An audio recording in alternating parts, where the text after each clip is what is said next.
Ghana Rugby has 12 months to live the dream.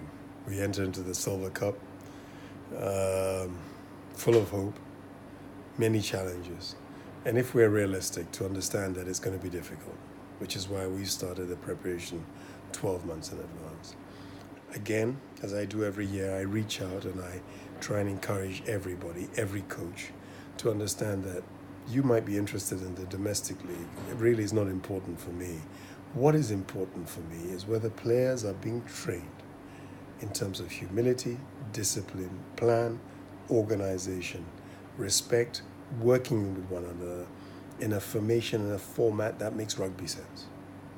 That's it. And truth be told, the clubs don't. You're just still throwing the ball around, and the biggest and the strongest try to knock the other ones over. But rugby's moved on beyond that point.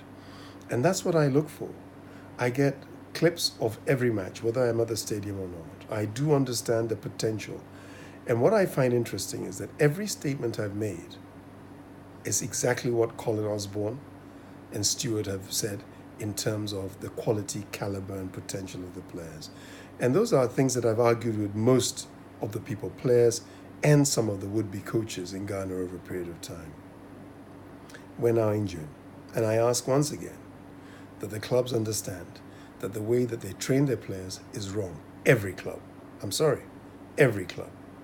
The way in which the players are prepared in terms of their physicality, in terms of the core strength training, in terms of their nutrition, Medicare, etc., is still amateur, old school 30 years ago. Somewhere down the line, you need to apply yourself. And I've said to those who have been recipients and been ready to learn, like Dallas, etc., look, open the door, which they have done. Anybody who comes in and says, look, we want to see what it is that you've learned and what you're doing, welcome on board, because we have one aim and one goal in hand, that is for Ghana to succeed. We're very lucky that Colin Osborne, head skills coach at Harlequins in the UK, has been offering advice to us over a period of time and continues to do so. That Stuart Amar of London Scottish Richmond fame, one of the top strength fitness core training people in the UK, has been offering the same. So our programs that we put together are a combination from three different places with our overall vision as to how it is that we want to succeed and compete. And I really hope that more of you will understand that this is the way. There is no other way. So if one thinks, no, we are not interested in the Ghana way, then, and they have their own way, I'm not sure what it is, come join in rather than isolate yourself, because it's not going to get you or the players anywhere at all. There are a number of young players who have risen to the surface, players in other teams who are doing particularly well and have great potential. But we saw this, for example, a year ago with Michael and Eric from St. West. I believe that because of the environment in which they were playing in, they'd been tutored up to a point excellently by their coach, Coach Black. But beyond that, there's a stagnation. It is what it is. And players need to be brought to the fore to be taken to another level. Nobody has to do as I say. Everybody must do what they want to do. But the fact of the matter is, whilst people wait, others come to the fore and they move on. We've seen it with Lukman. We've seen it with people who are playing in the number 8 role in the senior team, and so on and so forth. And so on it goes on. So we've got 12 months to go. It seems like a long time. It's actually very short.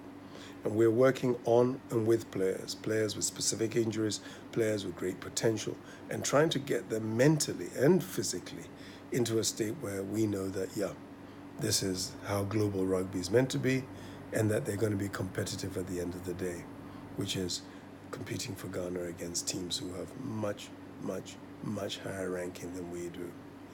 For the players, I hope that most of them take it seriously. Then I don't have to go and bring players from abroad.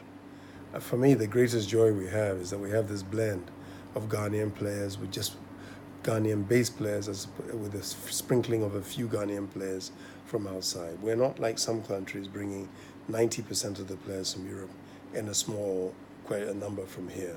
So, as I said, it's the beginning again. 12 months to the major competitions, 4 months or 3.5 months to Tunisia. And the sheet of paper is clean. There are no names on that. It is now for us to see what qualities and abilities that certain players have. It doesn't matter if you're on a team, your team is bottom every single time that we play. There are players who are extraordinary, who are playing for others, who maybe with a little bit more encouragement from their coaches in terms of the way that rugby should be played, can go to the top. Because when we call camp and players come from other teams, for example, we've had camp where players, for example, have come from Accra Rugby. Let me just use that as an example. Some from Cosmos. They spend half the time trying to learn the systems and patterns of play. That in itself is a bit self-defeating unless you've got a very long run-in. And, we've done that 2-3 times. We can't do that anymore. So we reach out again and ask clubs and people to understand there is a way. And I really hope that clubs adopt that way.